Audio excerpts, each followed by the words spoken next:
All right, cool. So hi everyone. I'm going to start a little bit early. I know it's not quite half past yet, but I've got quite a lot of content to go through, and I wanted to make sure that we finish on time. So I'm going to be talking about red team, bit of a buzzword, but more specifically, I'm going to be talking about converting experiences and jobs and project experiences that we've all gained from doing projects, etc., right, into tools that we can use in the industry as security professionals. More specifically, I think the talk title I gave was a perspective on research from an offensive security perspective. I'm Vincent Yu, your speaker for today. Right, this isn't on. Okay, here we go. What? All right, so what's the talk about, right? It's about writing tools, mainly, but more specifically, the reasoning behind writing tools, right? And the some of the ideas that I've had and the ways I come about having new ideas to do new types of research, and the process I go through. So it's aimed to help people that are looking to do research to understand the process I go through to make these tools happen and make my research happen. And some of the results from the research that I've done and the benefits that we can obtain from doing the research. It's going to be more about getting started in research and my specific journey to share that experience with you all. So if you're interested in writing your own tools, you can maybe then adapt on some of my experiences to help yourself get started. It's not a rock star talk. It's I don't have any 0 days to share today. But I hope that everyone can gain a bit of insight here, because I've heard a lot of people in the industry where I always get questioned about, hey, I want to do some research, where do I get started, right? I want to write a new tool, what can I do, right? And this is aimed to help those people out there that wanted to get started. So first of all, who am I? I'm Vincent Yu. I'm a consultant at cybersecurity in Hong Kong. We started around 1.5 years ago now. I've got a bunch of certificates, CREST certified, I've got OSCP, OSCE, ECTPS quite recently because I thought I'd play around with the labs.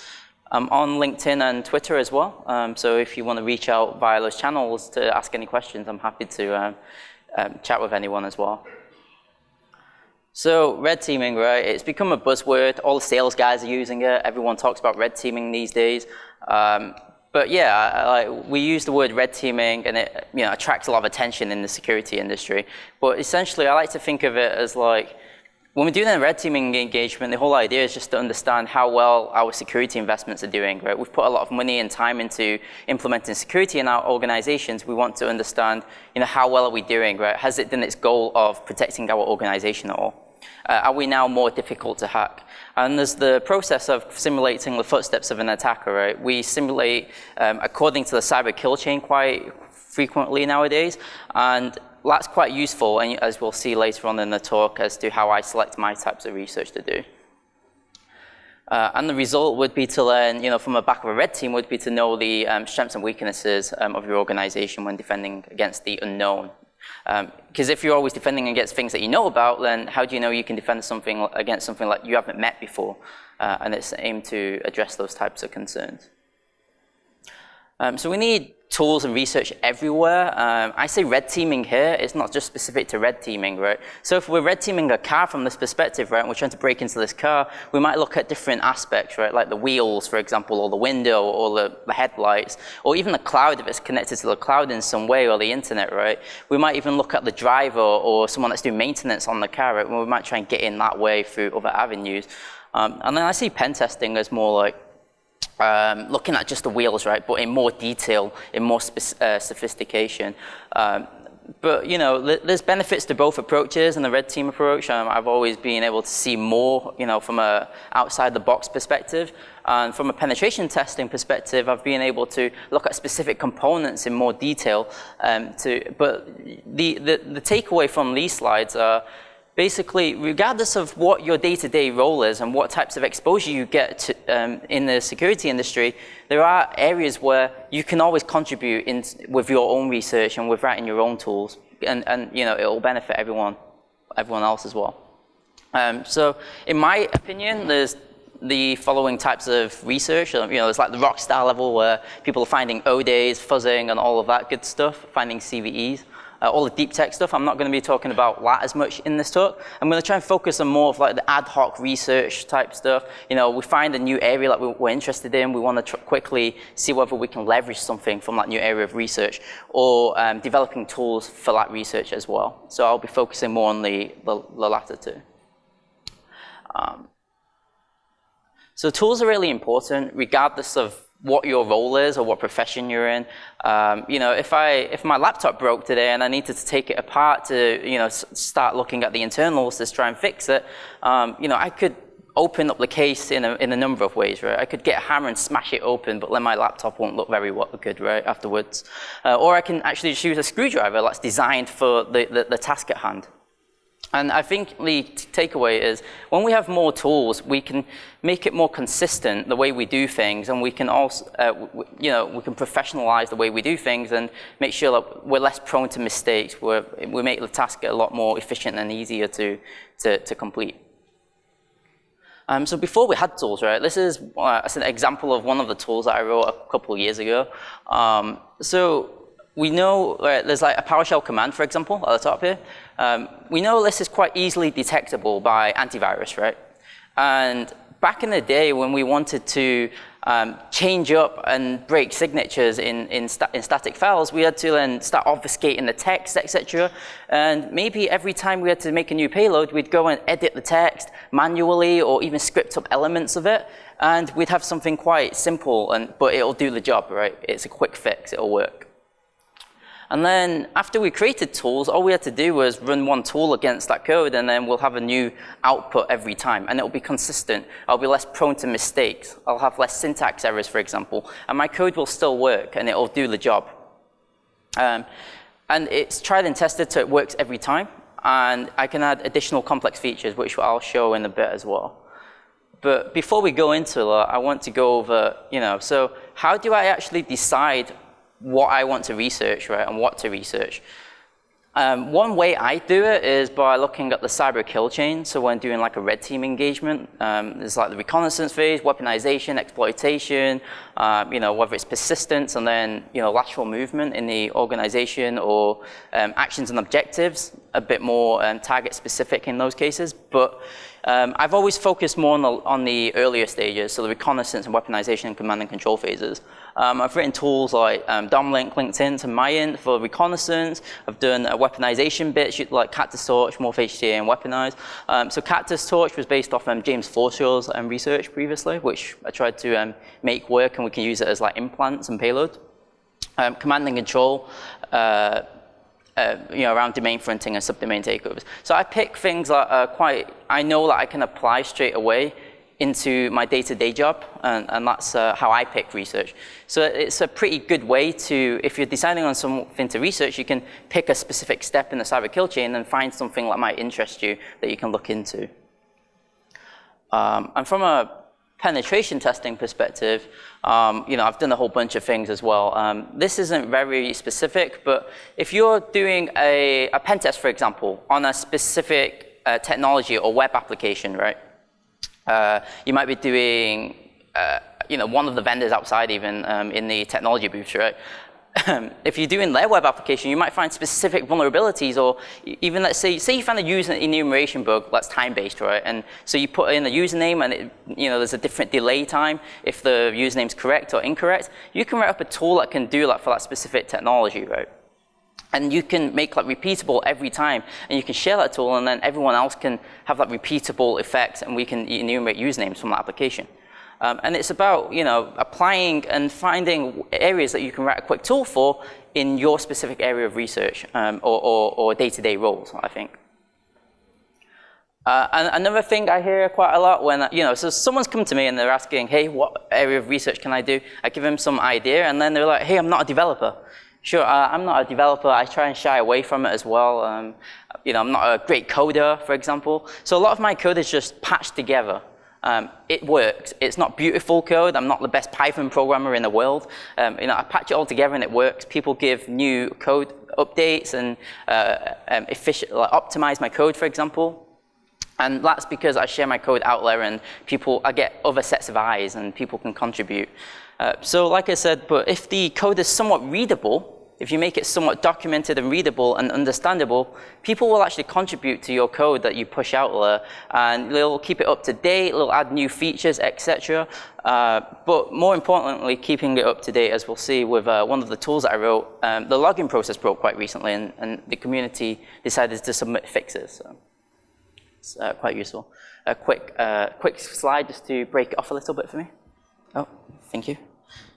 I'm plugging a USB into my own device, okay. Right, nothing's running, cool. All right, cool. So just to break off the slides a little bit, for the rest of the talk, I'm gonna go over a few case studies of tools that I've written in the past. I'll go over the sort of idea as to why I chose that piece of research and how I went about doing it, and the process behind it, and some of the results and benefits we gained from it. So MorphHTA, has anyone seen this tool before or used it before? Right, if not, I'll go over it now anyways. But yeah, MorphHTA was a tool that I wrote a couple of years ago because I hit the idea where HTA files are actually used quite often for infecting machines as a malware infection vector. So HTML applications. You can run a JavaScript, a VB script, etc. inside these files. And it's a commonly used vector. A lot of people use it. You might generate it for Metasploit, for example, or a Cobalt Strike framework, etc. There's a variety of ways to get these payload files. But the thing is, it's in the public space, right?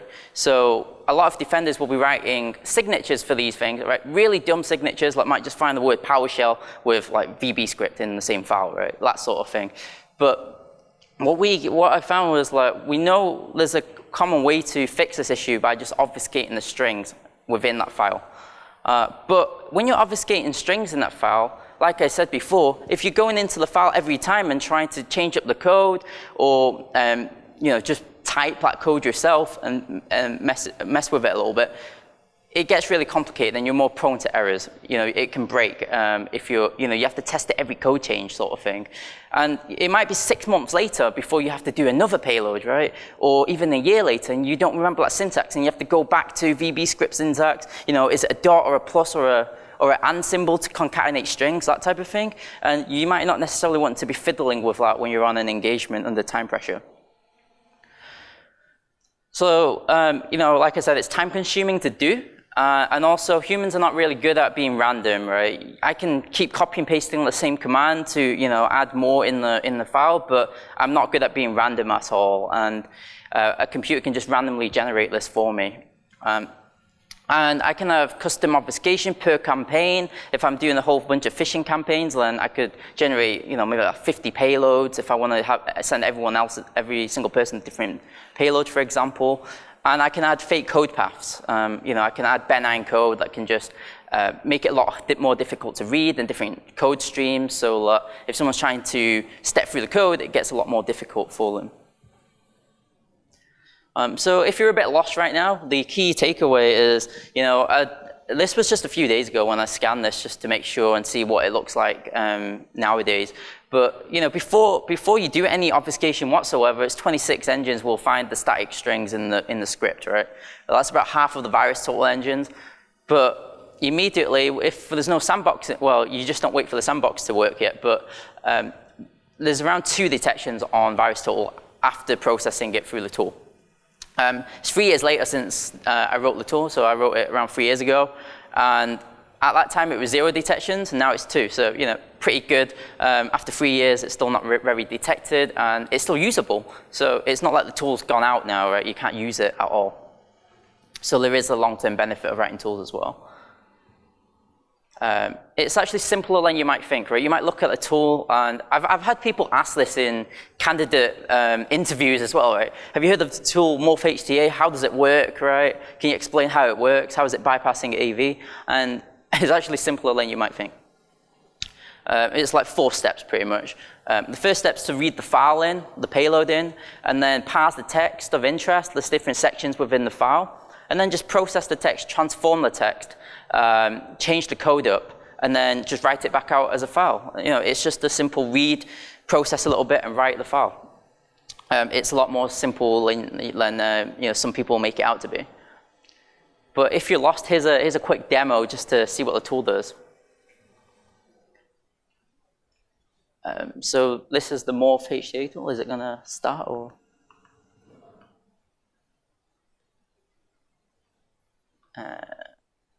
Maybe it's starting.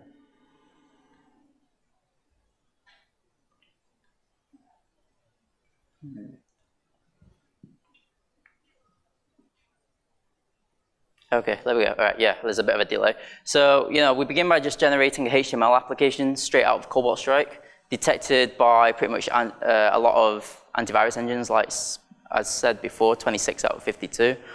It's still pretty good, I suppose. You can still bypass some things, but the majority, like people are using Symantec or McAfee, etc. Then you want to bypass a lot.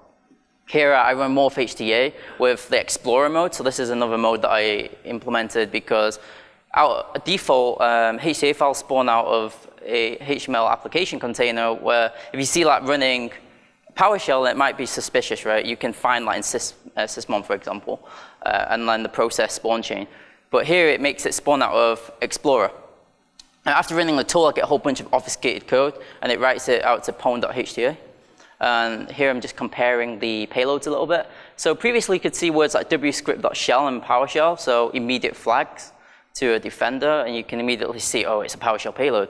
But if we generate this, then it gives the defender a little bit more work to play with. They might have to sandbox it to find out where it's connecting out to. What is it? Is it a PowerShell payload? What is it, right? And they can do a bit more analysis. It gives the blue team a bit more work to play with if you're doing it in a simulated attack. And most important of all, after you do all of the processing, you have to still make sure the payload works, right? So I'm just going to run it in this sandbox here, just to make sure that it's still running and I still have the full payload working. Waiting for the sandbox to get infected. It takes a little while. The internet was quite slow in the hotel when I was recording this.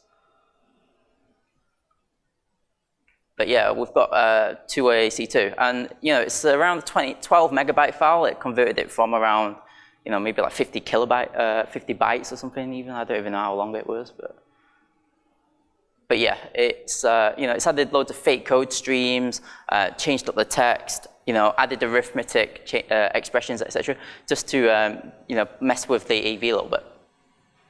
So the sort of like key benefits from this tool that I wrote, right, was like we can now reduce the time needed to obfuscate these payloads. If I needed to make 50, or if I wanted to make 100 even, because every single target I'm targeting, I want to give them their own specific instance of a payload so it looks completely different, then I can do that now as well. I don't have to spend half an hour doing it manually. And the complexity and sophistication of these payloads have increased, right? Like before, the blue team could have just looked at the script and saw that PowerShell command, and they knew, all right, it's PowerShell, I can write it in the report now for the incident response. But now, they have to do a little bit more. Maybe they have to run it in a sandbox, look at it in Wireshark, or actually try and write a script to parse through the obfuscation. So, it adds a bit more skill, so they have to do a bit more of an exercise when fighting against these types of payloads in a attack simulation. So we're increasing the sort of like value for our customers as well. All right, on to the second tool. So the second tool I wrote was, like I'm going to talk about, is LinkedIn and Mailnt. So we know in a lot of attack simulation engagements, we do phishing, right? And phishing is one way that we know a lot of adversaries are breaking into organizations. We've always been getting employee names and details from social media like LinkedIn. Since moving to Hong Kong and the mainland China area, I've realized that a lot of people don't actually use LinkedIn. They use another social media that's mobile-based called MyMy. So I've written tools for both of these types of social media platforms so that I can target more people and get names for more employees.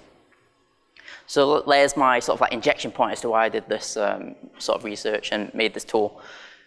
And actually previously, when we wanted to do this, we might have to fire up Burp, for example, and then go through Google and then loop through pages and extract these names and then parse it a little bit, or go through LinkedIn and do the same. It was a bit of a hacky process.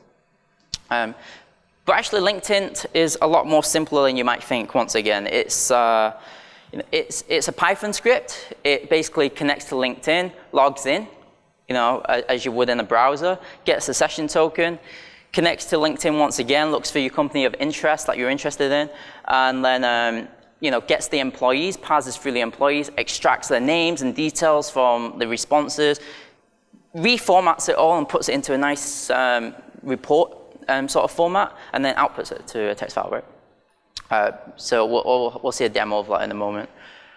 Or Mailnt, right? So my was a little bit different. They don't really have a web application per se. They have more of just a mobile app. And the difference here was then I'd have to play with the mobile app to intercept the API and make it all work. It isn't that much more difficult. If you've done much mobile testing before, then all it is setting a web proxy on your mobile phone and actually using the application to get all the APIs that you'd need to connect to. So similarly, you log into the API like you've extracted from the mobile application, then connect to that social media network, find that company name once again, get their employees. Even better on My, I found out that you could just dump 50,000 employees all at once if you wanted to. So you don't, whereas on LinkedIn, it was restricted to around 1,000 employees. We'll loop through the pages once again, parse it all, and then spit it out in a HTML template. So here's a quick demo of LinkedIn, just to show you what it does and some of the benefits if you're not quite aware from just listening to me. So I'll run the LinkedIn tool. Here I'm just going to use Uber as an example. I always use Uber because I've got a bug bounty going on, so it's not as sensitive. So I fill in some fields. Until today, it still works pretty well. And we can see it's extracting employees. The hotel Wi-Fi was a bit slow, so I've speeded up the video a little bit here. We'll see it start shooting through in a moment. So yeah, here it's extracting a lot of employees. It's spitting out some error messages for people that don't have photographs on LinkedIn.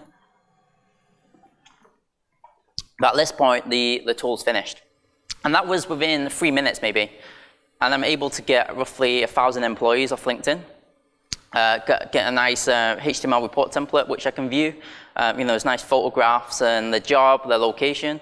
I get a lot of Hong Kong contacts because I'm in Hong Kong right now.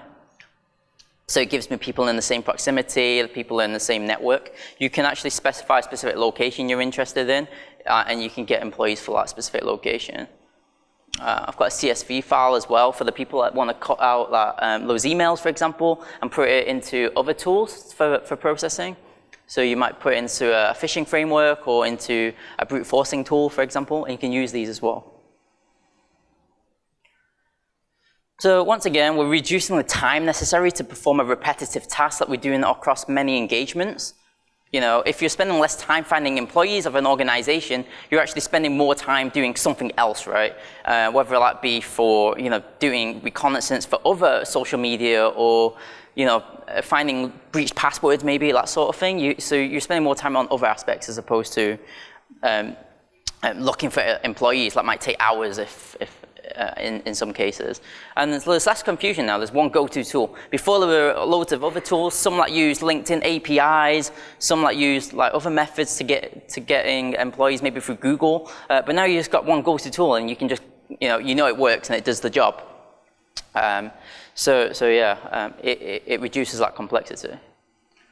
All right, so now for the third one, I'm going to give a quick disclaimer. I'd rather if people don't record this if possible, or at least don't share it publicly.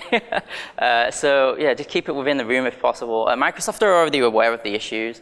I spoke to a senior Azure PM. They were like, we know about the issue, we're not, I don't know. It was like half a year ago, or even up to a year ago, and they don't care, so I'm just going to talk about it. And, please just no video and photographs if possible. So it's all public knowledge, though, so you can actually figure this out as well. So subdomain takeovers using the cloud are quite popular. We know Azure is really vulnerable right now. Amazon CloudFront used to be vulnerable, but they've added a lot of precautions in place where they're validating your domains before they allow you to use it now in Amazon. Alibaba, there's other clouds as well in the local proximity in the Asia region that are also vulnerable to these types of attacks. I looked at it quite, briefly, not as much in depth because Azure has a lot of good stuff for us, so I play with Azure quite a bit.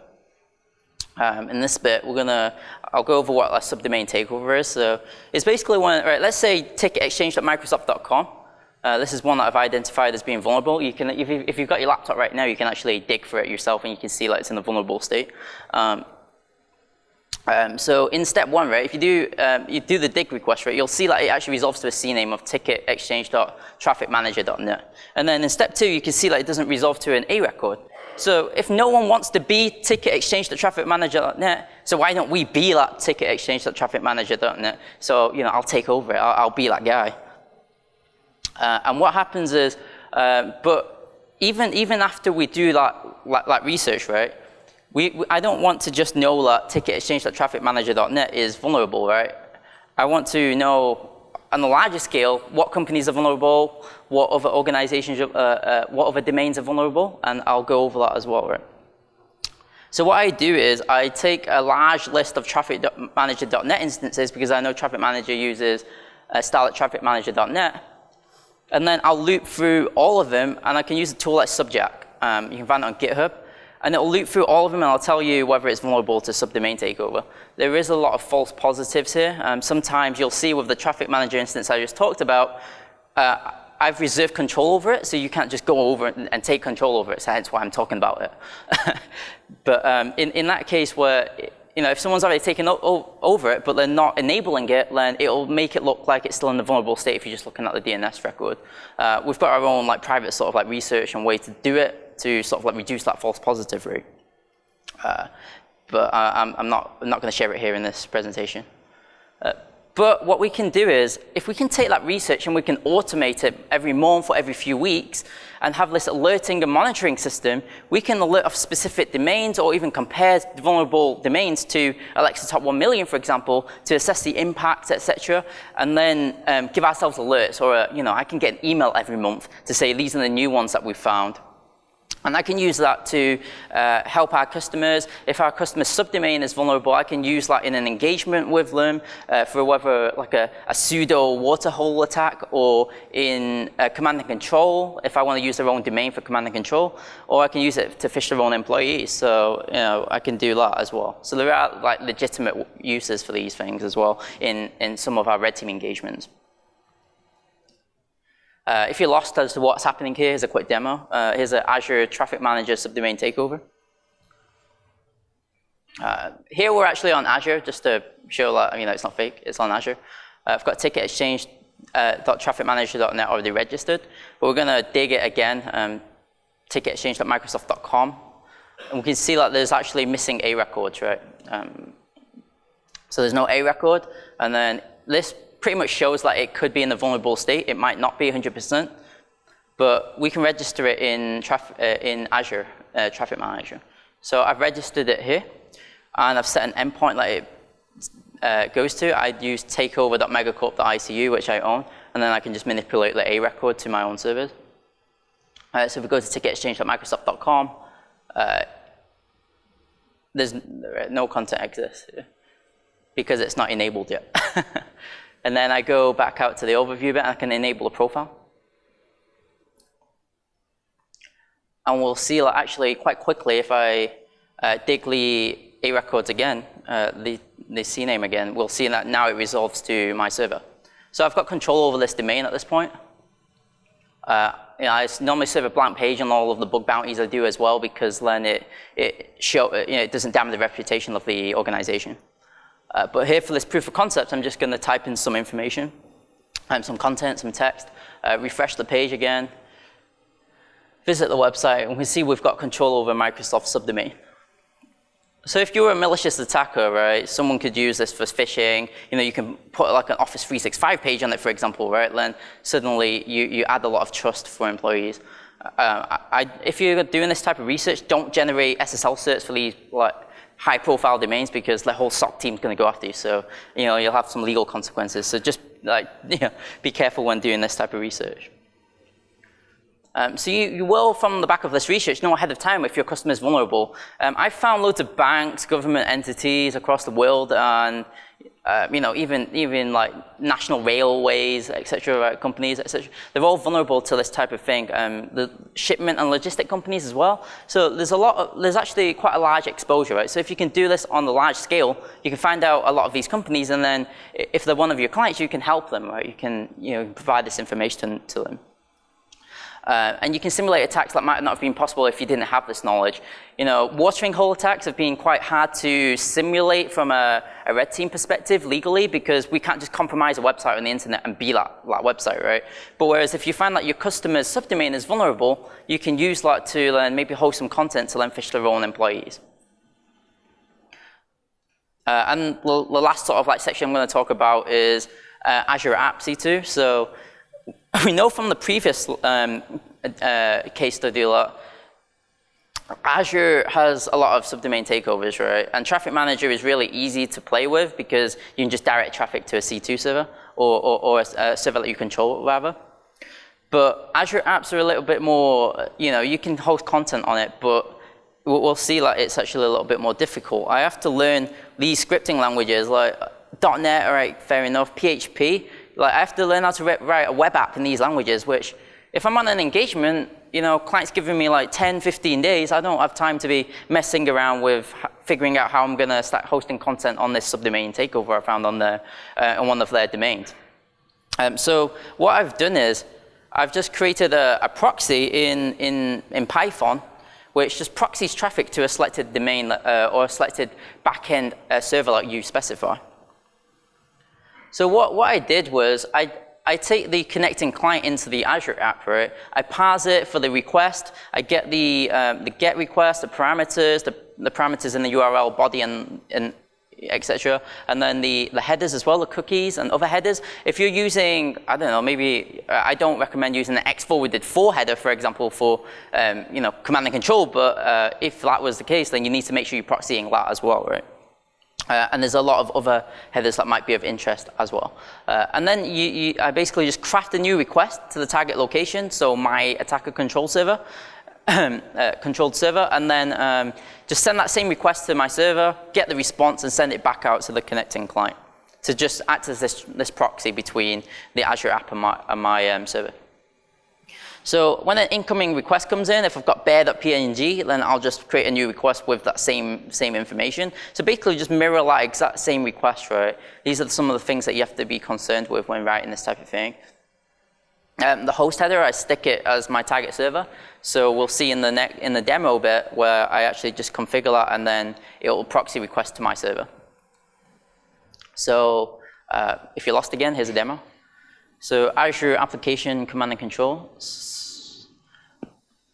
connectme.microsoft.com is actually a domain that I found that was vulnerable to subdomain takeover once again in Azure websites, right? So there's no A records, you can see it's missing. But we've got this name in Azure websites. We can go ahead and deploy an application as that name, and we can take over that subdomain. So here I've created this Flask application, which just acts as the proxy. I set the target server to my attacker controlled server. I run the application. It takes a little bit of time to deploy, so I speed up the video.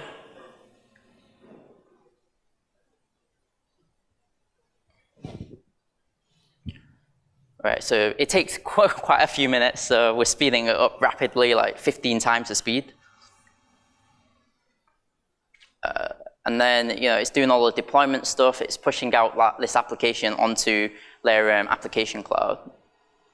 After it's finished deploying, we can then visit the website, but we'll see that it doesn't work. There's a 404 website not found. I figured that actually you can't use like the free version. They've been charging me quite a bit of money for doing this, so I've had to go and upgrade my Azure account. So I went and did that. But here I'm cloning Microsoft's website, for example, just as a POC. So I clone that. I refresh it again. It still doesn't work because it's not configured correctly yet.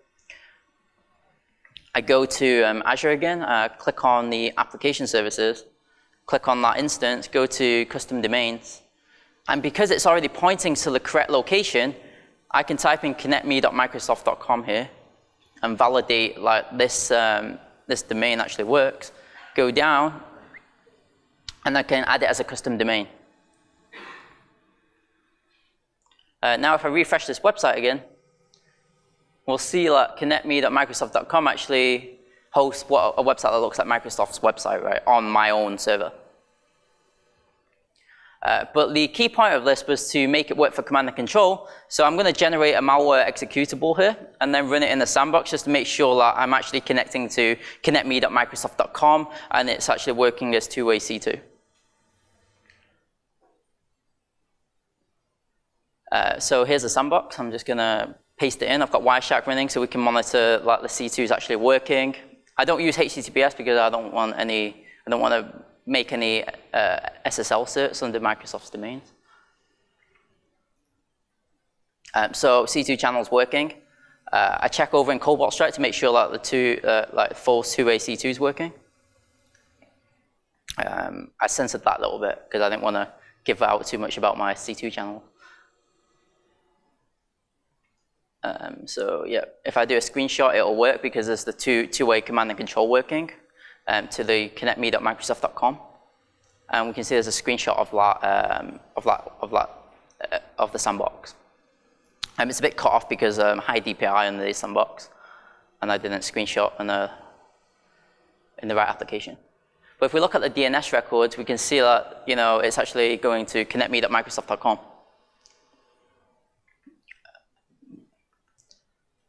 Yeah, so by doing this research, I'm now able to have command and control over subdomain takeovers that are on Azure applications. And a lot of Azure applications have actually used a lot more than Traffic Manager, and a lot of banks and like even financial organizations are actually vulnerable to these types of takeovers. I've found a bank in Hong Kong, for example, that was vulnerable, and I communicated these findings to them as well. But if it was your client, then you might be able to use one of their subdomains to use it as a C2. And if you're the blue team and you see this, right, in your dashboard, you're like, hey, did one of my, our cloud domains get compromised or something, right? So, it adds this bit of interesting situation to the attack. And we can increase the sophistication a little bit. So yeah, that's about it. But the key takeaways are, I think it's really important to decide on what type of research you want to do. Like I said, I normally pick it from the cyber kill chain, somewhere in that kill chain if possible, so I can know I can directly apply it again to my work. You could do the same as well. And a lot of the tooling that I write is, it's hacked together. There's no fancy GUI, etc. There's no, I'm not a GUI application guy. I don't write much bootstrap code. So I can't make it look fancy, right? It's not got a dashboard, but it works. It does the job. And I think people shouldn't shy away from writing tools, even if it's a simple concept. I've had people say, why are you writing a tool to do a few DNS lookups? But to me, right, it works. It does the job every time, and I don't have to remember those exact things to look up, right? Hence why it's going to be useful. And always share the tooling if possible. The community will help you evolve and update your tools as well. So thanks a lot. I'm Vincent Yu. Find me on Twitter if you're interested. Send me a DM or something to ask about anything. If you've got any questions now, I can take it as well, if we've got time. Yeah. Might have been a bit fast, so.